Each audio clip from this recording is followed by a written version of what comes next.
So I will leave like 2 more minutes for this polling to be answered, since people are still coming. Then Evangelia will provide the floor to Professor Nuno Escudeiro in order to say a few things about the Athena and the purposes, the options, because many of you can become an associate partner of the Athena. So you can get informed about the Athena. You can participate in our actions, independent if you are coming from a university or a high school. It's a great pleasure for us in order to welcome more people within our family. I mean, this academic family, let's say. And also we would like, with your participation, to boost, our research and also our teaching and academic quality. So any contribution from any stakeholder is more than welcome. I mean, I hope that Nuno, as the boss, agrees about this. Of course, I'm not the boss, but yes, of course, I agree. I mean, I place the bosses within, this tail mark. Okay, let's provide 47 people. They have answered. Please, if you can answer these questions, it will be very helpful for us. If you can identify a mistake in the questionnaire, just send me an email. The responsibility is mine. I mean, I will send you also, I have sent you already an email during our communication about the website. In our website, you can see what lectures do they follow. I can see some participants, forthcoming participants like Nisim from Israel that is with us. More people probably they are within the audience that I cannot see. But we are going, as I told you, to do this, every Wednesday at the same time. If you have any idea or you would like to propose us a presentation that we should include within the next round of this event, please do not hesitate to contact me and share with me the title, the presenter, and I will do the best in order, to do this presentation. So I was right, to wait. As I told you during the presentation, it's good to have all our microphones muted, and the cameras, you're very welcome to have the cameras on, because it's nice, for the presenter to interact, but this is up to you. Okay. So let's give 30 seconds more. 54 from the 67, they have replied this questionnaire, which is more than enough for us. The Zoom link, it will be the same all the time. So I'm going to send you, a reminder, but the Zoom link, it will be the same for all the lectures that they are coming. So 20 seconds more, and then I will end the polling.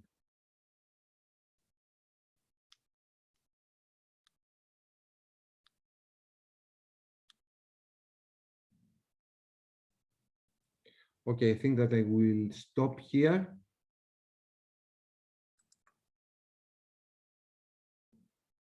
I will share the results later with you. So let's give the floor to Professor Nuno Escudeiro as a director, as the academic coordinator of the European University of Athena. I would like him, if he wishes, to say a few things about the Athena in order to move directly then to Professor Triantafylou in order to start the presentation. The floor is yours, Nuno.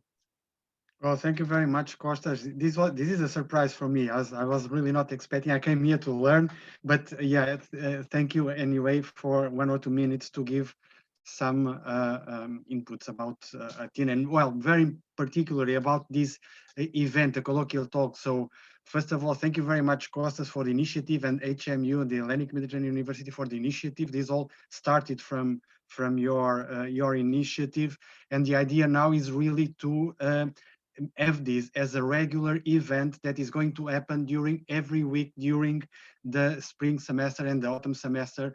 So this will be the first round, and we have already a few talks for the second round that will start in September.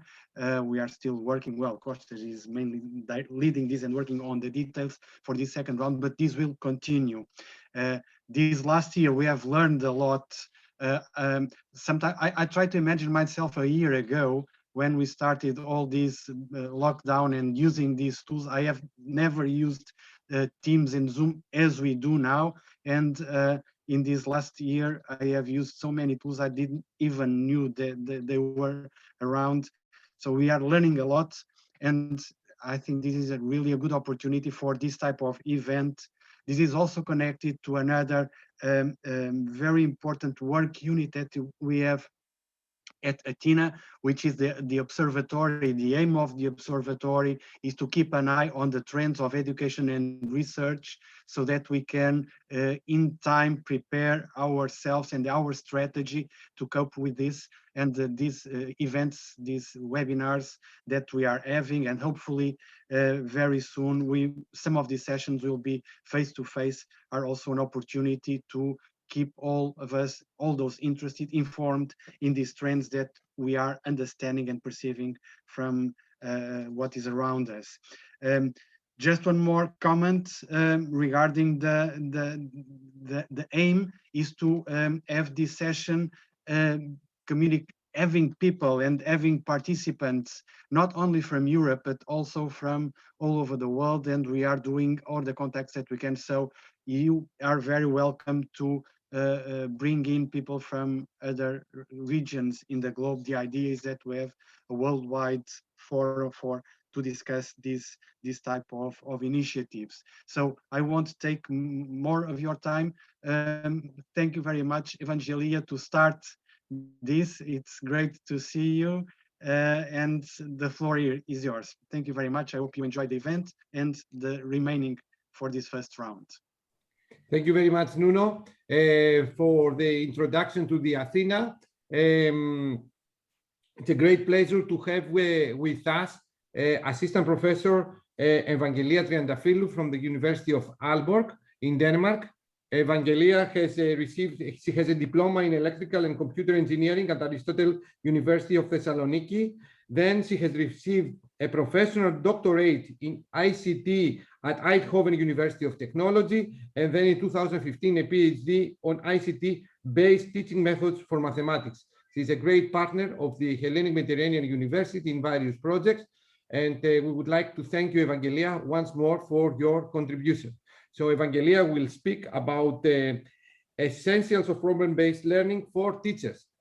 The floor is yours, and thank you very much. Thank you very much, Kostas and Nuno, for this kind invitation. I'm very happy to be here today, and thank you to all of you who came today to my presentation. Just a moment to share my screen. Yes, just a second. So now you should be able to see my slides. I would suggest also that if you have questions, you can write them during the lecture, maybe in the chat.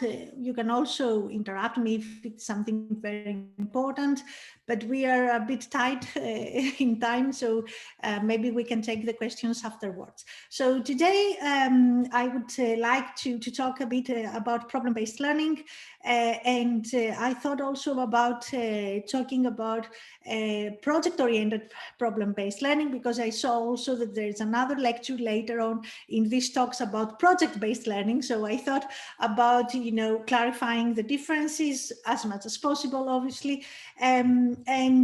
Kostas has already said, I'm from Aalborg University in Denmark. So we will start with a definition of problem-based learning and what this pedagogical approach actually entails, what are the premises, and what are the implications on how learning and teaching is orchestrated.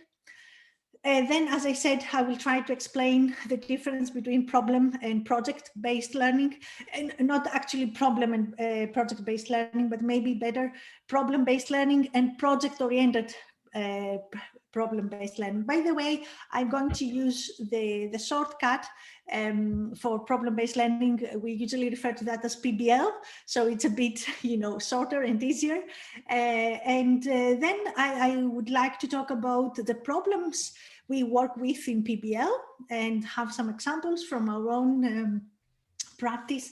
And then also very shortly, because this is just a lecture, but I thought it's important also to discuss how PBL can be integrated in existing curricula, and also talk about how this is done at our university. Finally, I'm going to talk about the assessment and how a PBL affects actually the assessment, because it does. And also the opportunities and challenges, because there always are some challenges with this instruction method. So if we go to the definition, I have here also the reference. I mean, there are various definitions, but the important, like in this approach, is that it's an instructional and curricular approach that is student-centered. That means that the students, it tries to empower students to conduct research while they learn, to integrate theory and practice, and apply knowledge and skills to develop a viable solution to a defined problem. So the learning starts with a problem, and we will talk about what this problem can be.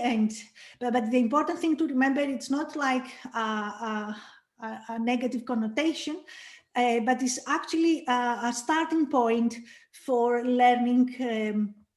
For extending one's knowledge, because the meaning of problem is that it's a condition, it's a situation that we cannot solve with the knowledge we already have.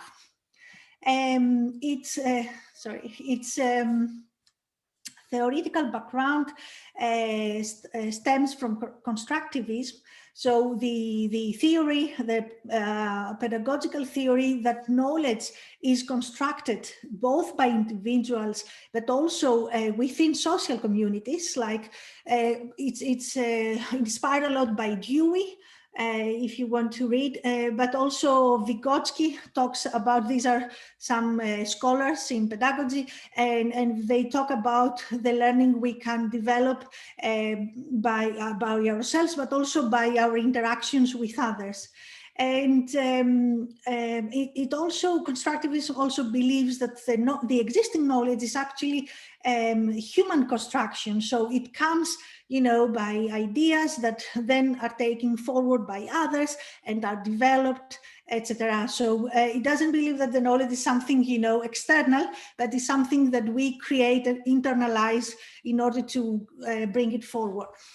The problem-based learning started as a pedagogical approach in the 50s, 60s, mainly in the States, in the US, and mainly for medical students, because at that time they realized that although doctors, finish their degrees, they had issues actually on really applying what they learned at the university. So in order to improve that, they started giving the students, the medical students, problems like from everyday practice, use cases mainly, to work with in order to really prepare them for the life as a doctor after university. Today, it's been applied at various levels of education, both primary, secondary schools and university, and also at various fields. So it's not only, some people may think that it's only about for technical studies, but as I will explain later, it's applied also in social sciences and theoretical studies, for instance, at our university. Of course, there are differences on how it is applied, but it can be applied. Now, what are the principles, let's say, of PBL? As I said before, PBL believes in knowledge building. So it doesn't believe that the individual learns as you do now, sitting, and hearing to someone talking and transferring knowledge. It believes that the knowledge actually is constructed, is built by the individual when the individual needs to, as I said, to solve a problematic situation or actually to solve some problems, and also with the interaction of the individual with the others and the environment, which is actually the context of this situation. And PBL believes a lot in that knowledge is anchored in the context. So these problems is situated in a broader context, let's say, and we always take into account all the stakeholders, let's say, that belong to this context. Also, PBL finds cognitive conflicts as beneficial for learning. So it believes that cognitive conflicts, the thing that I'm now, faced with a situation that I cannot solve. I don't have, I don't know how to solve that. This is not a bad thing, but this is what promotes learning, because that actually forces the individual to learn more, to find more information, more knowledge, to gain more knowledge in order to be able to solve this. And also it believes, PBL believes a lot on cross different individual and group interpretations to develop knowledge. So as I said, this Vygotskian, idea of learning with others. Now, this was about PBL. PBL can be applied with projects or not. So I have this little table here that I would like to discuss with you in order to clarify the different concepts. So let's start with traditional education. So this is the most popular education still, I would say, especially for universities. So we have lectures, and we can have some active learning parts on that. So we can try to, activate students with interactive activities, where students become active. But this is mainly teacher directed. So it's the teacher who comes up with some activities, and then the students participate. Now, the other way is to have problems to work with. So in that case, is what we call problem-based learning, pure PBL, as for instance in medical education using cases. In that case, students get a problem. It can be like, you have this patient with these symptoms, this is the journal of the patient, and then you have to decide what to do or to make a diagnosis or whatever. And then the students get this, for instance, problem, this use case, and then what they do is they first of all, they discuss in a session all together about this, and then they take some time, some weeks, a few days to a few weeks to work on that, to investigate, to find more knowledge on that, to find other similar use cases and whatever other, they need to do. And then they come back and they discuss the problem. So they may come up with solution, maybe not, but at least, they become wiser on the problem itself. Now, we can have also in education, we can have projects like standalone projects without problems, without, these use cases. In that case, we can think about application projects like projects in vocational education, when you have like an instruction sheet, and then you have like, you have to construct this, and then, like an instruction sheet where you follow specific steps, but you don't do any investigation of any problem.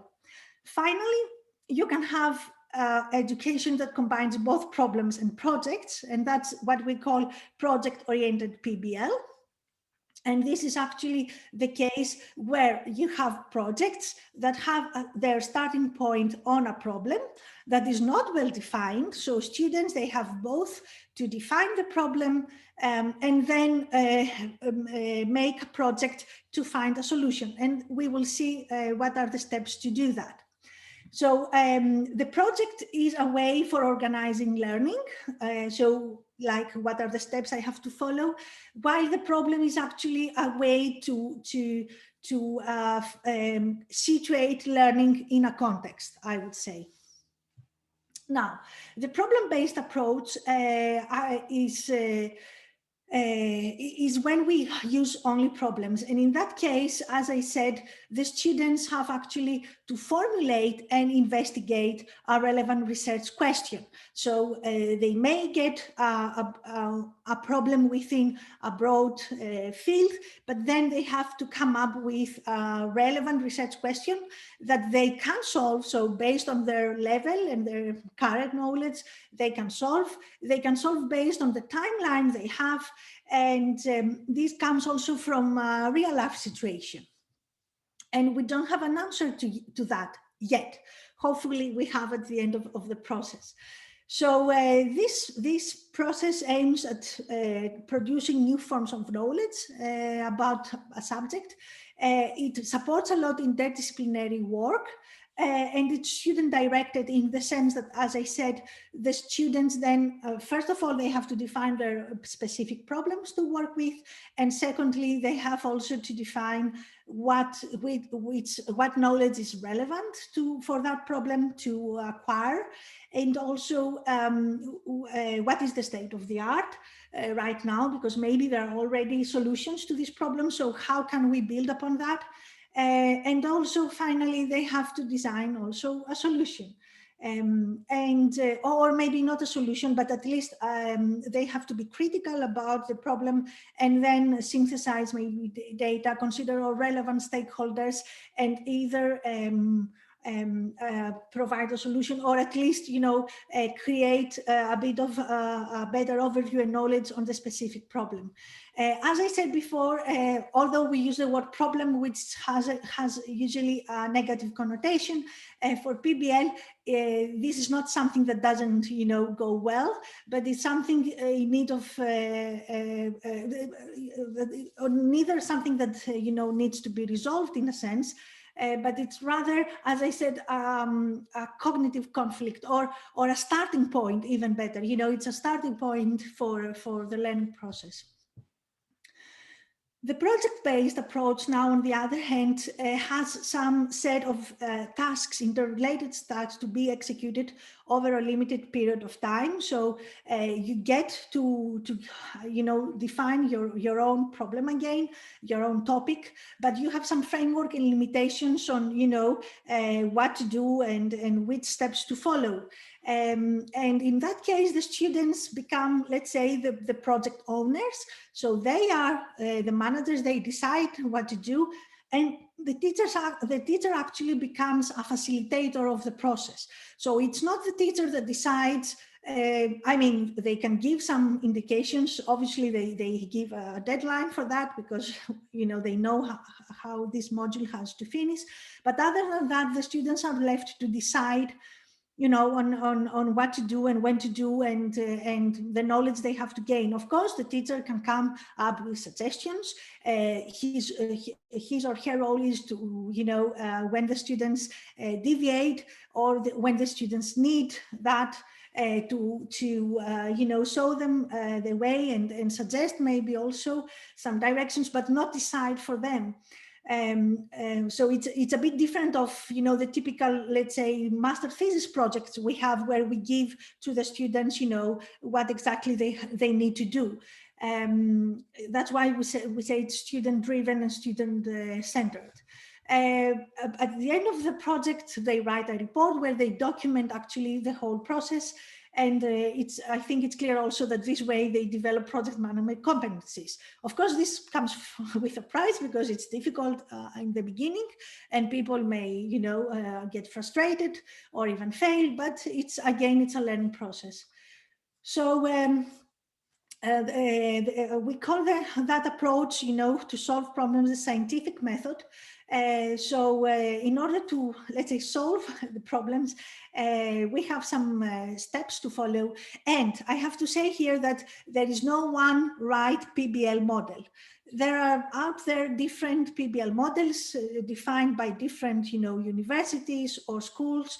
Aalborg University has its own model. It's called the Aalborg model. Maastricht University from the Netherlands is also, has its own model, and they are applying this for years now. And there are many other also in the US, who have developed models. Of course, they all are based in the concepts and the principles we discussed before, but the steps may be a bit different, and there may have different considerations. The idea, the founding ideas are the same. So in the Aalborg model, we have three main phases. It's the problem analysis, the problem solving phase, and finally the project report. And for the problem analysis is for that students for a given problem, as I said, they have first to define the context. So they have to find out what is the state of the art, if relevant solutions exist, and of course to argue about the validity of the problem, because they have to really find out, is this something really that we don't have the knowledge how to solve. Then they have also to identify a target group for their solutions and needs, because remember, the solutions are always anchored to the context. So they have to investigate, which people, are related to that, or which, I don't know, it can be any stakeholders, that they belong to that, and also identify their needs. Also, of course, investigate technical or other possibilities if it is a technical solution. As a next step in the problem analysis, the students have to design the best strategy for solving the problem, and also a strategy to evaluate and test and reflect. That's very important, reflecting on their solution. So it's a design process when they come up with the strategy. In the problem solving, the second phase, the students implement the selected strategy, evaluate and test that, and conduct reflective analysis. Reflective analysis is very important in PBL. Actually, this is reflection is stems actually from the pedagogy of Kolb. I don't know if you have heard about it, but Kolb talked a lot about these reflection cycles where, we learn something, we apply something, and then we reflect on how this went in order to adapt later on, in the next iteration, adapt our next steps. So he has talked about some reflection coils, it's the word. And this is very fundamental for PBL. So we always ask the students to reflect about what was difficult, what went well, what would you, do different next time, etc. This is very important. Although here it seems that, that follows a bit of waterfall method, like, I design, I implement, I test. Obviously, this requires several, iterations of designing, implementing, testing, and then redesigning probably, or re-implementing and all that. So it's not that it's really, this kind of work, but it's these steps that are repeated several times, most probably. The students, they have also to report the whole process. And although this comes as the last step, this happens along the way. So obviously they write down all the analysis they do. It's like, a research paper, but much more extended. So they look at the bibliography, they look at current solutions, state of the art, etc. Now, we have talked, and so persistence, animal supplements. These are the steps. And it has. Yes. Sorry. I will mute. Okay, go ahead. I think there was a question. There was a question. I think that the questions should be asked at the end. No. Okay. Yeah. You decide. You are the chair, Kostas. Okay. Let's keep the questions at the end, please. Okay. Yes, so these are like the steps that refer to the project-based approach, the project-oriented approach. A basic question actually is, are all problems suitable for PBL, or are all problems PBL? Yes.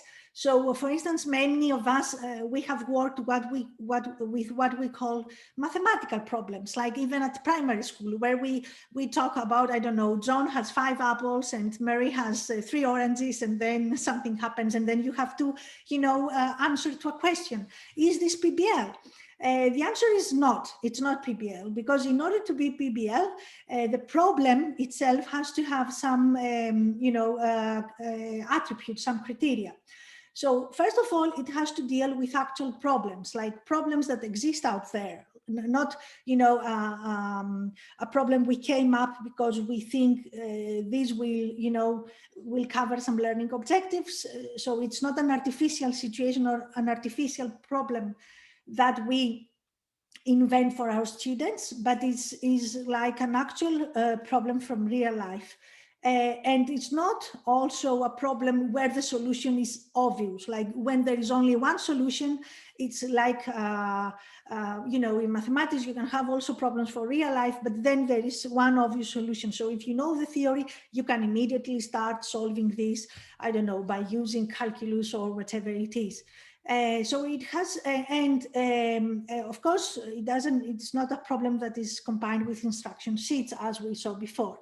The other thing is that you have to confront those problems without prior preparation. So we don't expect our students to have any knowledge on the problem. So they are exposed to a problem and a context that they know nothing about. And that's okay. So I have here some examples from some of our programs, and then we can look at this together. So this is one project theme we actually running now at my department, which is my program, which is mediology, and also this is collaboration with technoanthropology, which is another program at our university. So I will read with you. In the last 10 years, at least 100 million people were forcibly displaced from their homes, seeking refuge either within or outside the borders of their country.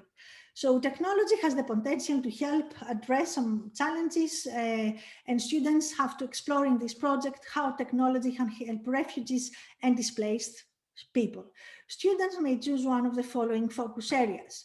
How can technology be used to measure and gather crucial information on the lives of displaced communities and the types of challenges they face?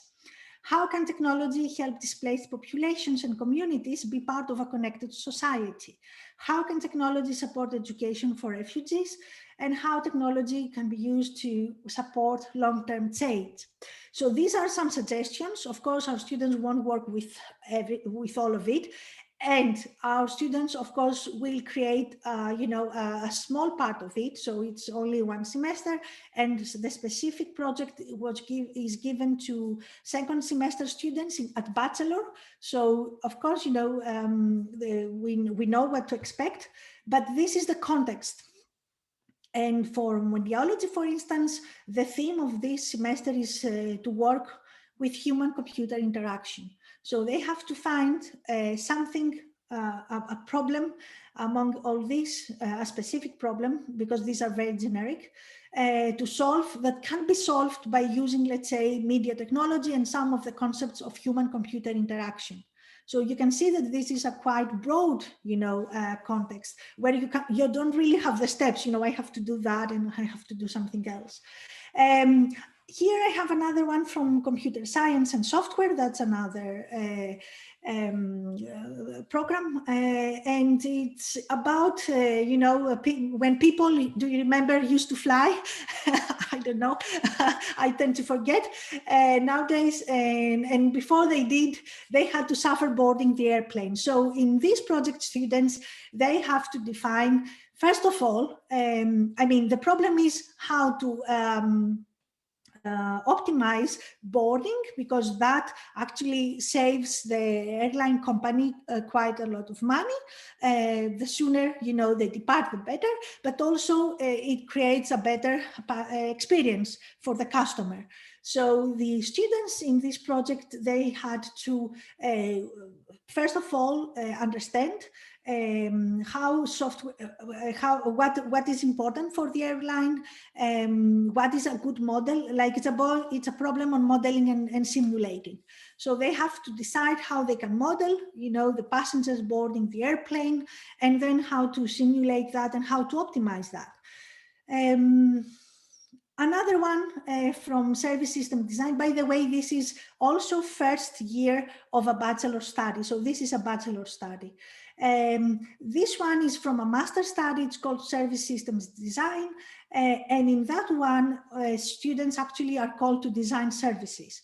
And in this project theme, they had to think about services for public libraries in order to stay relevant and renew their centrality in supporting the social and cultural life of our city. In particular, how can public libraries engage more actively with data and data sets, perhaps involving citizens in co-curation and co-creation activities. So this is another problem. And finally, this is from lighting design. This is also master students. So I have tried to have, different kind of studies just to show you the range. Of course, as I said, it's not only in this kind of studies, it's also in philosophy, in really theoretical and social science studies and social sciences.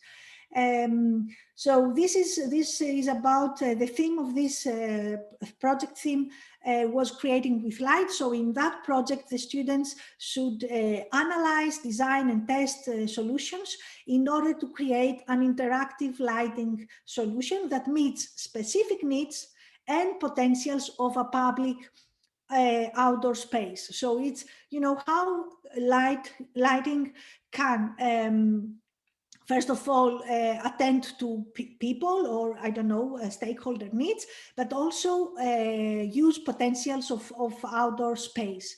That was what the students worked within one semester. Now, the PBL integration. So of course you will think that, our university does not work like that.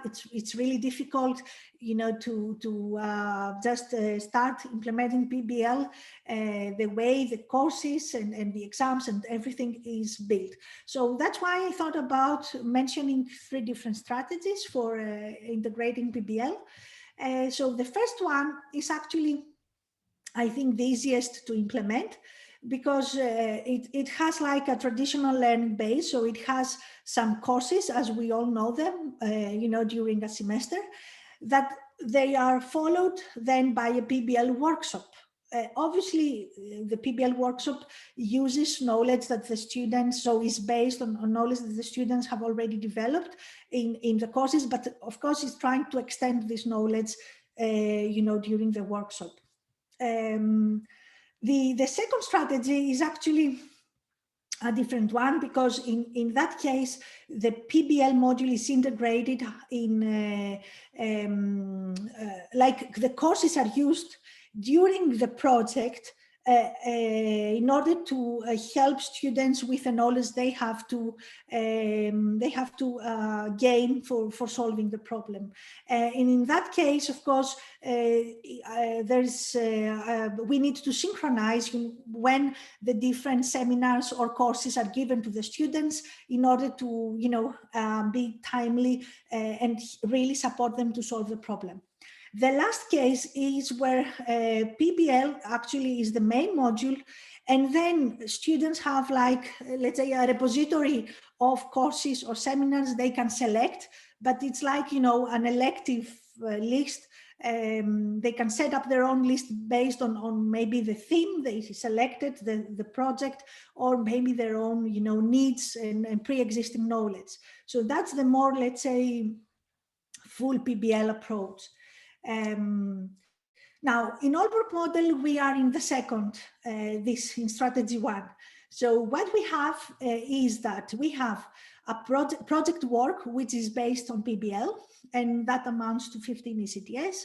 And then we have 3 courses, 5 ECTS each, that actually support the students' project work. I want to mention also here that the PBL has been applied at all programs at Aalborg University since its establishment in 1974. Actually, Aalborg University was born in an area where, you know, students really wanted universities to be more social, and, you know, it was this student movement around the end of 60s, beginning of 70s. So that's why Aalborg applied this student-centered, you know, approach, because really students wanted to have a better ownership of their learning and wanted something innovative, you know, ways to be taught. Now, the project and the courses are theme related. That means that every semester has a theme, as you will see in the next slide, so they are aligned within the theme. For instance, as I mentioned before, second semester in meteorology is human-computer interaction. The courses are supposed to support the project work, and that's why we offer the courses in the first part of the semester, so students can then, you know, continue working on the projects after they have finalized and hopefully learn some things from the courses. Students work in groups in this project. In our case, it's between 4 and 7 students per group, depending on the semester and how many students each program has. And then every group gets an academic supervisor who assists, as I said, and facilitates the process, but does not impose the process. That's very important to remember. Of course, provides feedback, challenges, and discusses the ideas, but it's not the students that imposes, you know, what the students should do.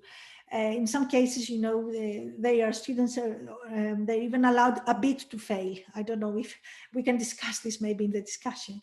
Not to fail, but, you know, to think about things, and if they are really like, if it is something that it's not going to be a huge failure, then they are allowed to take this path in a sense. Then the students document their work in a project report, which is actually the subject of an oral examination, as we will see later on in the assessment. So here I have just an example of the study plan of meteorology, and you can see that, for instance, 4th semester, the theme is sound computing and sensor technology, and then we have 3 courses to support this project, and then in 5th semester, we have audiovisual experiments, and then we have 3 different courses again to support this theme, because students will work with projects under this theme. So it's computer graphics, programming, rendering and animation, and screen media. Now, that's it about, you know, the curriculum and how it can look like at a PBL university. Now, one important thing with every actually instructional approach is the assessment. So how do we assess students? Does PBL affect assessment? It actually does. But before going forward, I just want to just, probably that's known already, but just to be sure. So when we talk about assessment in education, we talk about 2 kinds of assessment, formative and summative. So formative is it's mainly the assessment or the feedback used to adjust the teaching process to specific needs. So we may get some feedback from our own students, or the feedback actually from the student to students in order to adjust their learning process as it happens. While summative is the assessment we have at the end of the learning process, where we evaluate actually student learning, for instance, by an exam or whatever it is.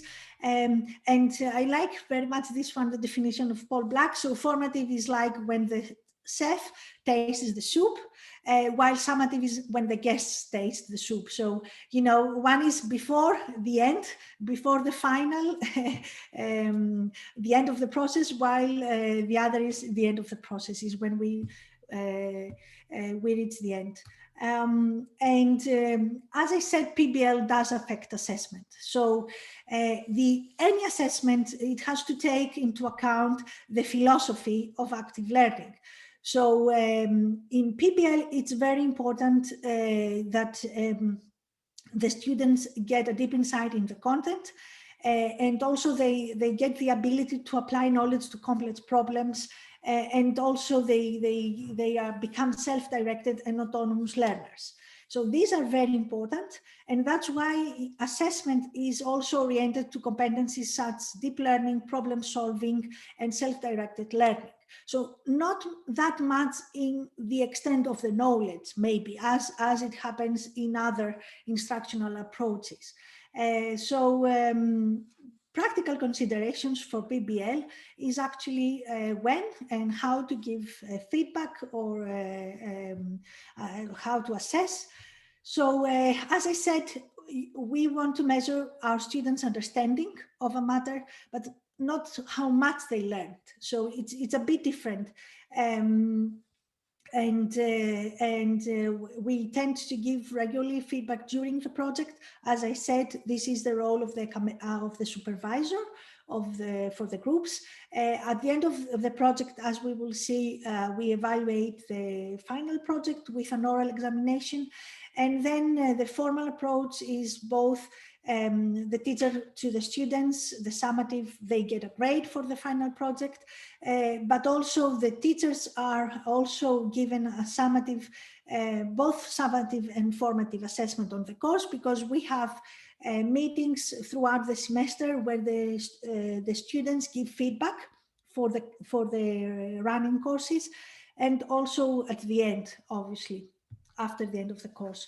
So assessment methods for PBL, it's group presentations, individual presentations of like the analysis of the problem and solutions, if they came up with any, and a portfolio assessment could be another one, or a self-assessment and peer assessment are also assessments. Self-assessment is when you give the students like a rubric, we call it, a table with some criteria, and the students have to assess their own solution, or peer assessment where students assess each other's projects or solutions.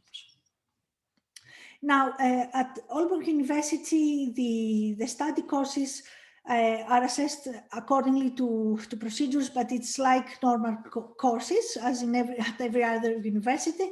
So we have both oral and written exams, graded and pass-fail, etc.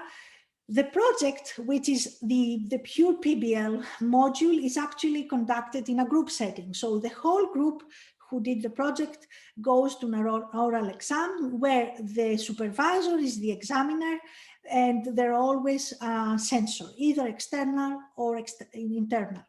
And the examiners, they don't only, of course, explore the quality of the project or even the solution itself, but also the extent to which students have achieved the broader, how much they know on the context, and how much as we said, the deep learning. So how much understanding they gained, and how much they can reflect on the process. And after that examination, each student actually gets an individual grade. So for a specific project, a student can get the maximum grade while another member can fail. So it's individual assessment. For the courses, as I said, students evaluate both the content and the schedule. So if something, many deadlines together, etc., but also both from the students' feedback, but also from the students' performance, we have clear, let's say, procedures on how to take this into account for the next iteration. Now, the challenges, because of course there are always challenges, so it's not everything nice and smooth. First of all, maybe you have already found out that there is a high requirement on resources, both on academic staff, like if we have like, I don't know, 15 groups at one study, we need 15 different supervisors, or at least we need, you know, human resources to supervise these groups, apart from the teaching, anyhow, because the courses still run, 3 courses still run. But also there are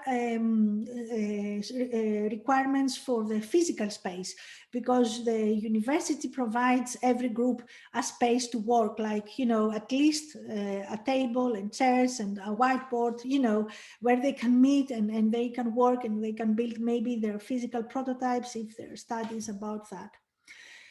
Another challenge is that it's a paradigm shift for students and educators. So the students, when they come to our university, most probably they didn't have any similar experiences, and at least not to that extent. So it's very difficult, you know, to take responsibility at the beginning. It's very difficult to work with others, you know, communication, collaboration, it can be quite challenging in the beginning. Since PBL assumes that students take ownership for their learning, it can also, you know, be tricky if students do not take ownership, because, as I said, it's a bit left up to them. So that may be a challenge for some students. Also, finding the right problem to work in terms of complexity and broadness is not a trivial task for students. So especially in the beginning, of course, they learn how to do that, but in the first, you know, semesters, it's always difficult for them to define what is complex enough, but also broad enough that I can solve this in one semester. Usually, actually, students tend to think, you know, to select, you know, more complex problems that they can solve. But of course, the supervisor is there to guide them. Group work might benefit free riders. So, you know, people who actually, you know, hide behind other people's works. But the thing is that after 2 or 3 semesters, because students do the group forming by themselves, so they are left, you know, after the first semester, they select with whom to work with. This problem is solved actually by itself after 2 or 3 semesters, because you will see then that some people are left out. So nobody wants to work with them because they, you know, they don't offer to the project work. And in that case, you will see that either students realize that, you know, this cannot be the case, and they decide to work, or some people drop out because they realize that they cannot, you know, drag this further. As I said, group dynamics issues can compromise the PBL effectiveness. But at least we try to provide them with tools how to handle this, like, you know, conflicts, etc. And as I said, less content not may be learned, but probably will be learned. At least, or I would say less content may be covered. But how much is learned, of course, it's another issue, because we can't really argue that by just transferring broader content, it means that also people learn more. But compared to a traditional approach, definitely the PBL module takes a lot of ECTS in itself. So why do we hold on PBL? And this will be the final slide. So I'm just on time. Students learn best when they actively participating, and also apply theory and research-based knowledge to problem solving. So we train them, you know, to work with what we call a research-based approach. Our students develop communication and collaboration skills, and also learn to take an analytical and result-oriented approach to their work that will, you know, help them later on. Either they stay in academia, or you know, they go out to the real world, let's say. And then it gives them also the tools to acquire independently knowledge and also to provides the opportunity to collaborate with business or with external stakeholders, because in many semesters, because we are talking about real life problems. So in many cases, we have problems, proposed by external stakeholders, and then the students get the chance to work with them for a semester. And finally, it has been found that students become well prepared for the labor market, because obviously they develop the skills about working with others, teamwork, problem solving, critical thinking, etc. So I just want to mention that this is based on two different research projects. One we have with Kostas and another one by a colleague of mine. And I would like to thank you very much, and I would be happy to answer your questions. Thank you very much, Evangelia, for this nice talk. There are a lot of questions. Just stop sharing the screen. I will request this. If you don't have any problem, just raise your virtual hand in order to control, to whom I'm going to give the floor to ask Evangelia directly. Otherwise, I will try to read, all the questions that they have been placed on the chat. So if you don't mind, in order to make my life a little bit easier, if you can direct your question, to Evangelia, this will be very helpful. But first of all, just raise your virtual hand that you can find it on the reaction. Yes. So the first question, until we have a question from the audience. It is like, let me find, it is like, how do we train teachers in BBL? Yes, there is a training program for everyone coming to the university. And I have to say it's a paradigm shift also for the teachers. So when I started here 9 years ago, I was overwhelmed and very scared that my students will learn nothing by this kind of projects where they can decide whatever they want to do, and I should just advise them and not really tell them, this is the solution, this is what you have to do, these are the steps, don't lose time on other directions or whatever. So we do have a program, we call them pedagogy for teachers, and everyone coming here has to take this. It's a bit more extended for permanent staff, and it's a less extended for research assistants, not permanent staff. Mm-hmm. And how long is this training program? This for permanent staff, it's 1 year, but of course it's different lectures throughout the year, and it has also practical sessions where you do a lecture, and it has different components like also technology, even English is part of it. So if English is not your mother tongue, then you get a part also in use of English for lecturing, etc. So, but also the pedagogy and all the other considerations. Mm-hmm. Thank you very much. Then we have another question from Isabel Ardions. How do you promote the self and peer assessment? And then I will give the floor to Irene. Yes. Well, I have to say that for the project module, we don't have peer assessment.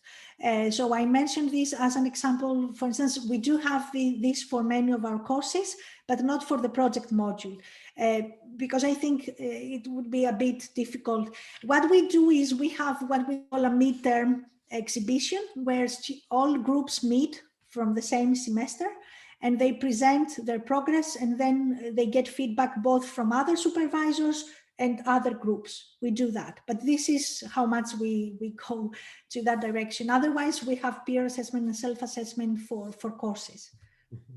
Thank you, Evangelia. Then let's give the floor to Ms. Drimiotou. Thank you very much, Irene, that you are with us. Thank you very much for this presentation, Professor Triantafylou. That was very comprehensive and interesting. So my question is whether you measure delayed learning outcomes. So that is sometime after the completion of the PBL projects. Do you have a mechanism that you can assess the learning outcomes from the students' engagement in the PBL projects that you can say that, okay, this learning is transferred in the future learning? Yes, I totally understand what you say. Well, this the way we accommodate for that is the study plan has, or at least we try to have a continuation. So every theme for every semester is very carefully selected in order to provide the students, as you say, a progress and where they can use what they learned in the previous semesters. Of course, we can immediately see the soft skills development, because we can see how in like fifth semester, I have to say they are really good in both, you know, addressing like the problems, working together. Of course, as I said, they get to know each other, then they tend to select the people they know they will work well with. But I think it's a matter of the study plan, the whole, you know, curriculum, how it's built, that tries to do what you propose. So I would say that where we can see how much they learn in the next PBL project, in that sense, if it makes sense. Yes. Thank you very much, Irene, for the question, and Evangelia for the answer. Another question that comes from Nuno Escudeiro: are the groups of students multidisciplinary? No, usually not. Usually not, but that's why we're trying now. There have been different initiatives lately to do that. So one thing we do is the project I mentioned with technology and migration, but nowadays they also have like something that is called mega projects, and there they try to combine different studies to work under the same problems. But it's something that it's a bit still on experimental, let's say, phase. Thank you, Nuno, for the question, and Evangelia for the answer. Then we have from iPadriza, this is the name: how many students or interns will be small groups during using BBL? I think this is a question. How, I mean, yeah.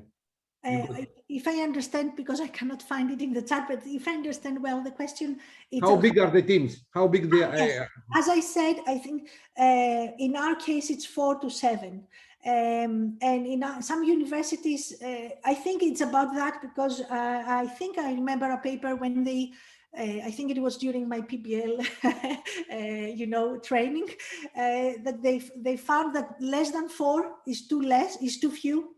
When you want to do a collaborative project, and more than 7, it becomes too large, then it becomes too messy.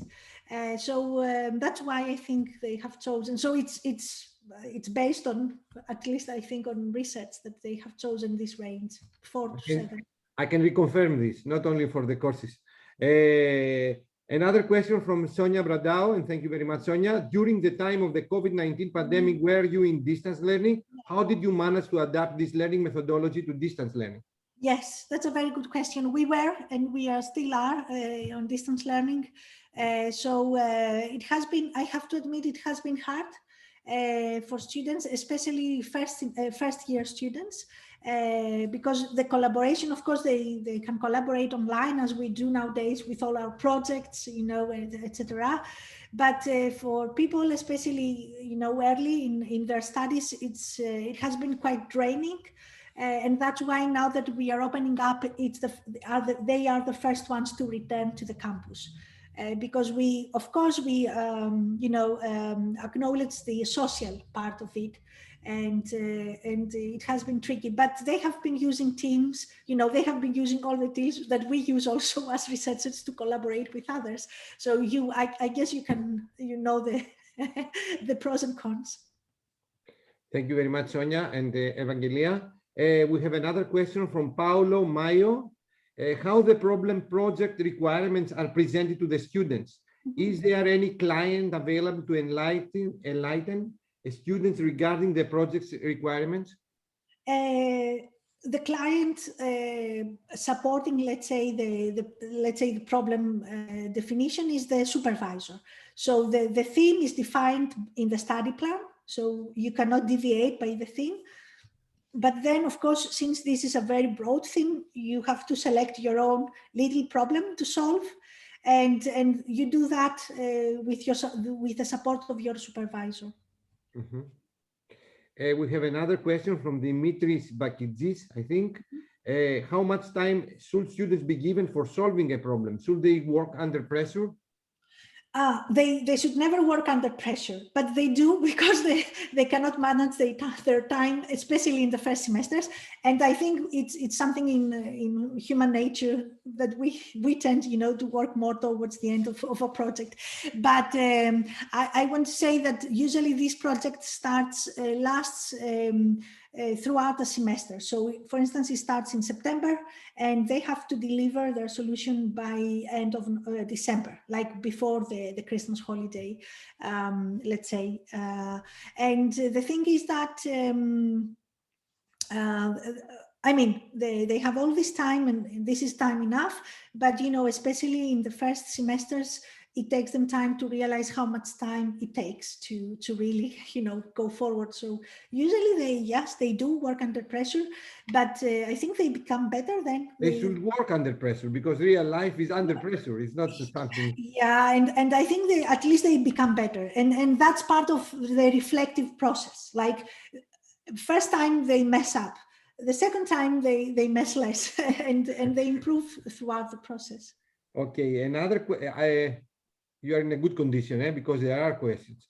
There is a question from a colleague of ours from HMU, Ioannis Barbounakis. Thank you, Evangelia, for your presentation. From your experience, is it difficult to find new problems which have not been answered every academic year? How do you succeed this? Yeah, that's a very good question. I don't think it's a problem because even if existing solutions exist, I mean, even if solutions exist for a problem, the students can always, investigate other directions. So we don't argue that our students will solve, unsolvable problems. I mean, you can't expect that from first or second semester bachelor students. But what we're trying to do is we want them to understand how to find out what is the state of the art, how to find out what are the important concepts. Like if you want, I want to increase motivation. What does motivation mean?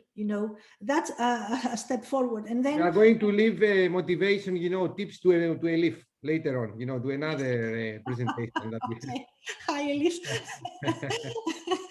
Yeah. So, of course, we always ask them to prove that what they do is not something exactly similar to an existing solution. So there has to be a bit of innovative. So they have to argue at least that this is somehow innovative, but we don't expect, the huge innovation with like 3-4 months project. Thank you. Another question from our colleague Maria Zakinthinaki. Evangelia, thank you very much for this very interesting and inspiring presentation of BBL. There are many ways BBL can be applied in practice, and this opens many questions. One of my questions: how easy is it for a teacher or a group of teachers to come up with a specific subject for a BBL? Is there any BBL bank? We have in the item, we have a BBL bank. So where BBL projects are repeated every year or a number of years, or are you trying to find a new innovative BBL project? Yeah. Well, I think for the students, as I said in the beginning, it's not trivial. So they are struggling to find their way, but we are there to support them. How to find their way, and also if, for instance, say that this has not happened before, but we do know that it has, then we can say, okay, you can look at this reference when it's, it exists or something like that. That's why it's very important that the supervisor actually is a person that has some knowledge, at least in the field. So we don't expect someone out of the field to supervise, students in another field. Now, of course, because we have the same themes all over the years, some themes are repeated. And that's okay, because I think there's always something new in a sense, and it's not that if the students can really argue, as I said, about what is really new on that, then it's okay. I mean, for human-computer interaction, I have seen, I think, 5 apps for reducing stress throughout the years, but all of them, they used other theories about what is stress or how to reduce stress. And some of them was about, listening. Some of them were about exercises. So it's not, it's the same, we could say it's the same theme, but they have a different approach. Mhm.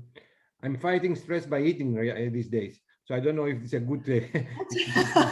That's also a solution. So let's go to another question from Rita. If no intergroup or within group assessment is performed, how do you achieve a differentiated individual grades for this BBL activity? It's because during the group exam, we have the group exam lasts, I think, 3 hours, when we have a discussion with the group, and then we pose individual questions. So it's in the beginning we have a discussion when everybody can contribute. So we don't start by saying, but then towards the end of the discussion, we pose individual questions, and I think you can clearly see from the discussion if students were not active or did not participate, or if maybe there are students that they didn't participate in some parts of the project, so you can clearly see that through this discussion. So it's not only a presentation, but it's also a discussion on the project, and we try to do that. Now, if some people are very good in just reading the report and understanding everything without having participated in that, then, as I said, we have the self-regulating thing about group forming. Mm-hmm. But I would doubt that students can do that, actually.